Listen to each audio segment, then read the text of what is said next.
Olá a todos, meu nome é Anne Caroline, minha dupla é Beatriz Alves e nós vamos fazer uma apresentação sobre um trabalho de apicultura e meliponicultura da matéria de produção animal da professora Stephanie Rocha. Começando pelas diferenças, as principais diferenças entre a meliponicultura e a apicultura são o tipo de abelha criado e que na apicultura as abelhas possuem ferrão e elas são uma abelha africanizada para a produção de mel, própolis, geleia real, pólen, a cera e a apitoxina. E a meliponicultura, a criação de abelhas, são as abelhas sem ferrões. Então, elas também são conhecidas como abelhas indígenas ou meliponicultura. Por que devemos criar abelhas? Além de produzir um delicioso mel considerado medicinal, as abelhas desempenham um papel fundamental como polinizadores, garantindo a sobrevivência das plantas nativas e cultivadas.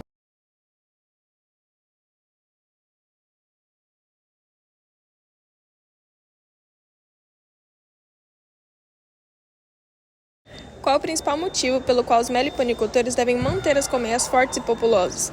Eles devem fazer isso para alcançar o maior rendimento possível, principalmente na época de floração da planta, que se pretende explorar o mel.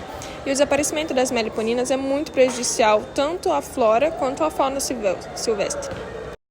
Falando um pouquinho agora sobre os produtos apícolas, que são 6. O mel, o própolis, o pólen, a geleia real, a cera e a apitoxina, que é o veneno das abelhas.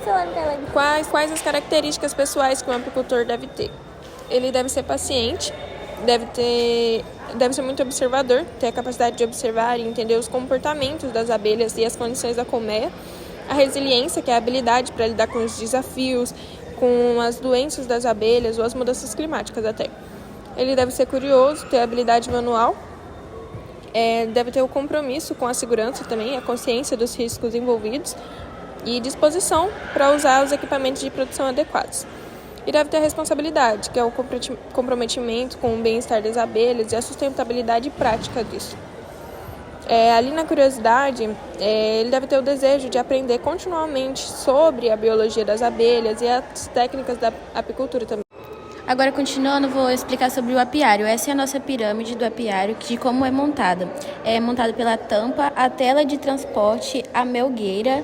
Embaixo tem uma segunda melgueira, a tela excluidora, o ninho, o fundo e o redutor de alvado. Essa é a forma padrão de como os apiários são montados e eles são montados por camadas igualmente. Falando um pouquinho sobre a curiosidade de qual seria o pH do mel.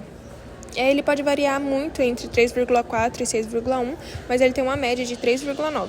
E o pH do mel ele é um indicador de qualidade, mas ele não é obrigatório na legislação brasileira. Aqui estão alguns principais equipamentos que podem ser utilizados, que é o fumigador, o formão de apicultor, raspador, a centrífuga, o espanador, a faca de apicultor, saca-quadros e a enxada, que não é especificamente da apicultura, mas é muito utilizada.